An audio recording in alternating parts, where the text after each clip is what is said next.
Challenging star Darshan ಅವರ ಮುಂಬರುವ ಒಂದು ವರ್ಷದಲ್ಲೇ ಇನ್ನೂ ಒಂದು ವಿಚಾರಕ್ಕೆ ಸುದ್ದಿ ಆಗ್ತದೆ. ಪ್ರತಿಯೊಂದು ಹಂತದಲ್ಲೂ ನೋಡ್ತಾ ಇರಿ. ಹಿಂದೇನೂ ಕೂಡ ನಾವು ನೋಡಿದ್ದೀವಿ, ಒಂದಲ್ಲ ಒಂದು ವಿಚಾರಕ್ಕೆ ದರ್ಶನ್ ಅವರು ಸುದ್ದಿಯಲ್ಲಿರ್ತಾರೆ.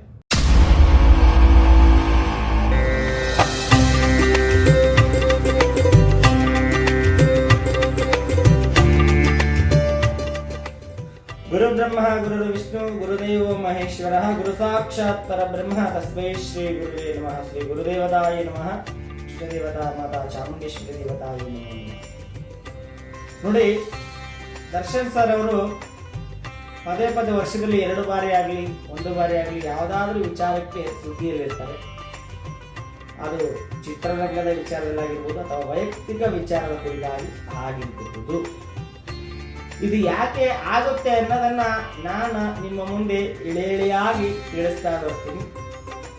ಸಂಪೂರ್ಣವಾಗಿ ವಿಡಿಯೋ ನೋಡಿದ್ರೆ ಮಾತ್ರ ನಿಮಗೆ ಅರ್ಥ ಆಗುತ್ತೆ, ಇಲ್ಲಾಂದ್ರೆ ಯಾವುದೇ ಕಾರಣಕ್ಕೂ ಕೂಡ ಆಗೋದಿಲ್ಲ.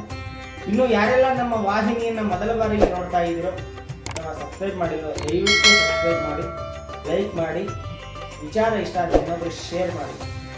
ವಿಶೇಷವಾಗಿರ್ತಕ್ಕಂಥ ಮಾಹಿತಿಗಳನ್ನ ನಿಮ್ಮ ಮುಂದೆ ನಾವು ನೋಡಿ. ವಿಚಾರಕ್ಕೆ ಬರೋಣ. ದರ್ಶನ್ ಸರ್ ಅವರು ಯಾಕೆ ವರ್ಷದ 2 ಬಾರಿ ವಿಶೇಷವಾಗಿ ಸುದ್ದಿಯಲ್ಲಿ ಇರ್ತಾರೆ ಅಂತಂದ್ರೆ, ಒಂದು ಅವರ ಮನೆಯ ವಾಸ್ತು ಆಗಿದೆ, 2ನೇದು ಅವರ ಮೊಬೈಲ್ ಸಂಖ್ಯೆ ಆಗಿದೆ, 3ನೇ ಭಾಗ ಬಂದ್ಬಿಟ್ಟು ಅವರ ವಾಹನ ಸಂಖ್ಯೆ. ಈ 3 ವಿಚಾರದ ಕುರಿತಾಗಿ ನಾವು ಇವತ್ತು ತಿಳ್ಕೊಳ್ಳೋಣ. ಏನಪ್ಪಾ ಅಂದ್ರೆ, ಒಬ್ಬ ಸೆಲೆಬ್ರಿಟಿಗಳು ಮನೆಗಳನ್ನ ನಾವು ನೀವೆಲ್ಲ ನೋಡಿದೀವಿ, ನೋಡ್ತಾ ಇದೀವಿ ಕೂಡ. ತುಂಬಾ ವಿಶೇಷವಾಗಿ ವಿನ್ಯಾಸಗಳನ್ನ ಮಾಡಿರ್ತಾರೆ.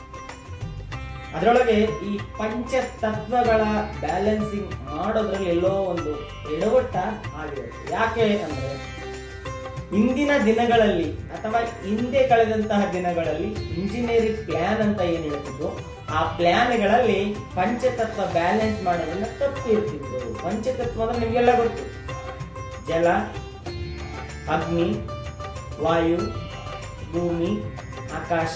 ಈ 5 ತತ್ವಗಳು ಪಂಚತತ್ವಗಳು. ಲೋಹ, ಈ ಪಂಚತತ್ವಗಳು ಏನಿದೆಯೋ ಆ ತತ್ವಗಳು ಒಂದೊಂದು ಮೂಲೆಯಲ್ಲಿ, ಒಂದೊಂದು ದಿಕ್ಕಿನಲ್ಲಿ ಒಂದೊಂದು ತತ್ವಗಳನ್ನ ಪ್ರತಿಪಾದನೆಯನ್ನು ಮಾಡುತ್ತೆ. ಉದಾಹರಣೆಗೆ ಹೇಳೋದಾದ್ರೆ, ಈಶಾನ್ಯ ವಲಯದಲ್ಲಿ ಪೂರ್ವ ಈಶಾನ್ಯ, ಉತ್ತರ ಈಶಾನ್ಯ, ಈ ವಲಯ ಏನಂತೀವೋ ಇದಕ್ಕೆ ವಲಯ ಅಂತ ಕರಿತೀವಿ. ನೀವೆಲ್ಲ ದಿಕ್ಕು ಅಂತೀರಿ, ಅದು ತಪ್ಪು. ವಲಯ ಅಂತ ಹೇಳಬೇಕಾಗುತ್ತೆ. ಈ ವಲಯದಲ್ಲಿ ಉತ್ತರ ಈಶಾನ್ಯ, ಈಶಾನ್ಯ ಪೂರ್ವ, ಈ ವಲಯದಲ್ಲಿ ಜಲತತ್ವ ಇರುವುದರಿಂದ ಯಾವುದೇ ಕಾರಣಕ್ಕೂ ಕೂಡ ದೇವರ ಮನೆಗಳನ್ನು ಇಡಬಾರದು ಅಂತ ಹೇಳ್ತಾರೆ. ನಾನು ಹೇಳಲ್ಲ, ಹೇಳ್ತಾರೆ. ಅದ್ಯಾಕೆ ಅಂತ ಕೇಳೋದಂದ್ರೆ ತುಂಬಾ ವಿಸ್ತೀರ್ಣವಾಗಿ ಹೇಳಬಹುದು, ತುಂಬಾ ವಿಚಾರಗಳಿದಾವೆ. ಆದ್ರೆ ಇಲ್ಲಿ ನಾವು ಏನ್ ಮಾತಾಡ್ಬೇಕಂತೀವಿ ಅದನ್ನ ಮಾತ್ರ ಮಾತಾಡೋಣ. ಯಾಕೆ ದರ್ಶನ್ ಸರ್ ಅವರು ವರ್ಷದಲ್ಲಿ 1 ಬಾರಿ ಆಗ್ಲಿ ಅಥವಾ 2 ಬಾರಿ ಆಗ್ಲಿ ಸುದ್ದಿಯಲ್ಲಿ ಇರ್ತಾರೆ ಅಂತಂದ್ರೆ ಈ 3 ವಿಚಾರಗಳು. ಒಂದು ಅವರ ಮನೆಯ ವಾಸ್ತು, ಮೊಬೈಲ್ ನಂಬರು ಮತ್ತು ಅವರ ವಾಹನ ಸಂಖ್ಯೆ. ಅವರ ಮನೆಯ ವಾಸ್ತು ಯಾವ ರೀತಿಯಿಂದ ಅವರ ಮೇಲೆ ಪರಿಣಾಮ ಬೀರ್ತಾ ಇದೆ ಅಂದ್ರೆ, ನೋಡಿ, ಅವರ ಮನೆ ಎಲ್ಲರೂ ನೋಡಿದ್ದೀರಾ. ಬೇಕಾದ್ರೆ ನೋಡಿಲ್ಲ ಅಂದ್ರೆ 1 ಬಾರಿ ಗೂಗಲ್ ಅಲ್ಲೂ ಸಿಗುತ್ತೆ, ಅಥವಾ ಹೋಗಿ ಆಚೆಯಿಂದ ನೋಡಬಹುದು. ಅವರ ಮನೆಯ ಈಶಾನ್ಯ ಮತ್ತು ಪೂರ್ವಕ್ಕೆ ಹೊಂದಿಕೊಂಡಿರತಕ್ಕಂಥ ಬಾಗಿಲುಗಳನ್ನ ಇಟ್ಟಿದ್ದಾರೆ. 1 ಅಥವಾ 2 ಇಟ್ಟಿರ್ಬೋದು. ನಾನು 1ರ ಬಗ್ಗೆನೇ ಜಾಸ್ತಿ ಅಧ್ಯಯನ ಮಾಡ್ತಾ ಇದ್ದೀನಿ, ಮಾಡಿದ್ದೀನಿ. ಒಂದು ಬಾಗಿಲು ಬಗ್ಗೆ, ಅದು ಎಂಟ್ರೆನ್ಸ್, ಸಿಂಹದ್ವಾರ ಅಂತ ಹೇಳಿರೋದು.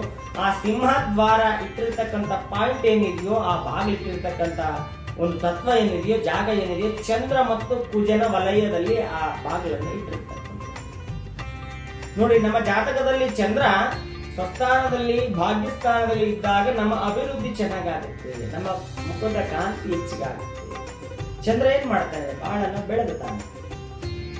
ಸಂಜೆ ಹುಟ್ಟಿದ ಚಂದ್ರ ರಾತ್ರಿ ಮುಳುಗು, ಬೆಳಗ್ಗೆ ಇದ್ರೊಳಗೆ ಏನಾಗ್ತಾನೆ, ಬೆಳಗಿರ್ತಾನೆ. ಆ ರಾತ್ರಿನ ಕತ್ತಲೆಯನ್ನು ಕಳೆದು ಬೆಳಕಿನಡೆಗೆ ಸಾಗಿಸ್ತಕ್ಕಂಥ ಶಕ್ತಿ ಚಂದ್ರನಿಗಿರುತ್ತೆ. ಅದೇ ತರ ಕೂಡ ದರ್ಶನ್ ಸರ್ ಅವರ ಜೀವನದಲ್ಲಿ ನಡೀತಾ ಇರ್ತಾರೆ. ವಿಶೇಷವಾಗಿ ಅದ್ಭುತವಾಗಿರ್ತಕ್ಕಂಥ ಹೆಸರನ್ನ ಮಾಡಿದ್ದಾರೆ ಅವರು. ಚಂದ್ರನ ಒಂದು ಭಾಗ್ಯಸ್ಥಾನದಿಂದ. ಆದ್ರೆ ಚಂದ್ರನ ಜೊತೆಗೂಡಿರ್ತಕ್ಕಂಥ ಕುಜನ ಒಂದು ಸ್ಥಾನದಲ್ಲಿ ಎರಡರ ಮಧ್ಯೆಯಲ್ಲಿ ಬಾಗಿಲಿಟ್ಟಿರೋದ್ರಿಂದ ಆ ಮನೆಗೆ ಸಂಬಂಧಪಟ್ಟಿರ್ತಕ್ಕಂಥದ್ದು. ಅದಕ್ಕೆ ಅಲ್ವಾ ಹಿಂದೆ ಒಂದು ದಿನ ಈ ದರ್ಶನ್ ಸರ್ ಅವ್ರು ಕಟ್ಟಿರ್ತಕ್ಕಂಥ ಮನೆ ರಾಜಕಾಲೆ ಮೇಲೆ ಇದೆ, ಕಾಲುವೆಯನ್ನು ಒತ್ತುವರಿ ಮಾಡಬೇಕು ಹಾಗೆ ಹೀಗೆ ಅಂತ ಸುದ್ದಿ ಆಗಿತ್ತು. ಒಂದಲ್ಲ ಒಂದು ರೀತಿಯಿಂದ ಆ ಮನೆಗಾಗ್ಲಿ, ಮನೆಯ ಯಜಮಾನನಿಗಾಗ್ಲಿ ಅಥವಾ ಮನೆಯವರಿಗನ ಆಗ್ಲಿ ಯಾವುದೋ ರೀತಿಯಿಂದ ತೊಂದರೆಗಳು ಬರತಕ್ಕಂಥ. ಅದು ಪದೇ ಪದೇ ಬರೋದಿಲ್ಲ, ಒಂದಾದ್ಮೇಲೆ ಒಂದಾದ್ಮೇಲೆ. ಯಾಕಂದ್ರೆ ಒಂದು ಗ್ರಹಗತಿಗಳು ಗುರು ಸ್ಥಾನ ಪಲಾಟ ಮಾಡ್ಬೇಕಾದ್ರೆ 1 ವರ್ಷ ಬೇಕಂತ. ಒಂದೊಂದು ಗ್ರಹಕ್ಕೂ ನಿರ್ದಿಷ್ಟವಾಗಿರ್ತಕ್ಕಂಥ ದಿನಗಳು, ತಿಂಗಳುಗಳು, ವರ್ಷಗಳಿದೆ ಒಂದು ಮನೆಯಿಂದ ಇನ್ನೊಂದು ಮನೆಗೆ ಸಂಚಾರ ಮಾಡಬೇಕಾಗುತ್ತೆ. ಹಾಗಾಗಿ ದರ್ಶನ್ ಸರ್ ಅವರ ಮನೆಯ ಒಂದು ಸಿಂಹದ್ವಾರ ಏನಿದೆಯೋ, ಆ ಮೆಟ್ಟಲುಗಳೇನಿದೆಯೋ ಅದು ನೀಚ ಸ್ಥಾನದಲ್ಲಿ ಕುಜ ಮತ್ತು ಚಂದ್ರನ ಒಡಗೂಡಿ ಇರುವುದರಿಂದ ಆ ಮನೆಯಲ್ಲಿ ಎಷ್ಟು ದಿನ, ಎಷ್ಟು ಗಂಟೆಗಳ ಕಾಲ, ಎಷ್ಟು ವರ್ಷಗಳ ಕಾಲ ಸಹವಾಸ ಮಾಡ್ತಾ ಇರ್ತಾರೋ ದರ್ಶನ್ ಸರ್ ಅವರು, ಅವರಿಗೆ ಒಂದಲ್ಲ ಒಂದು ರೀತಿಯಿಂದ ಸಮಸ್ಯೆಗಳು ಕಟ್ಟಿಟ್ಟ ಬುತ್ತಿಯ ಹಾಗೆ ಅಂತ ಹೇಳ್ಬೋದು. ನೋಡಿ, ಇದರ ಮುಂದಿನ ಅಧ್ಯಯನದ ವಿಚಾರ ಅಂದ್ರೆ ದರ್ಶನ್ ಸರ್ ಅವರ ಮೊಬೈಲ್ ನಂಬರ್ ವಿಚಾರದ ಕುರಿತಾಗಿ ಭಾಗ 2ರಲ್ಲಿ ನೀವೆಲ್ಲರೂ ವೀಕ್ಷಣೆ ಮಾಡಬಹುದು. ಇನ್ನೆಲ್ಲ ನಮ್ಮ ವಾಹಿನಿಯನ್ನ ಯಾರೆಲ್ಲ ಸಬ್ಸ್ಕ್ರೈಬ್ ಮಾಡಿರೋ ದಯವಿಟ್ಟು ಸಬ್ಸ್ಕ್ರೈಬ್ ಮಾಡಿ, ವಿಷಯ ಇಷ್ಟ ಆದರೆ ಶೇರ್ ಮಾಡಿ. ಇದೇ ರೀತಿಯಿಂದ ವಿಚಾರ ದರ್ಶನ್ ಸರ್ ಅವರ ಮೊಬೈಲ್ ಸಂಖ್ಯೆಗಳ ಕಾಂಬಿನೇಷನ್ ಸಂಖ್ಯೆ, ಸಂಪೂರ್ಣವಾಗಿ ಸಂಖ್ಯೆ ಇರೋದಿಲ್ಲ, ಯಾರಿಗೂ ನಮಗೂ ಗೊತ್ತಿಲ್ಲ, ಆದ್ರೂ 1-2 ಸಂಖ್ಯೆಗಳು ವಿಚಾರದ ಕುರಿತಾಗಿ ನಿಮ್ಮ ಮುಂದೆ ಹೇಳಿಸ್ತೀನಿ.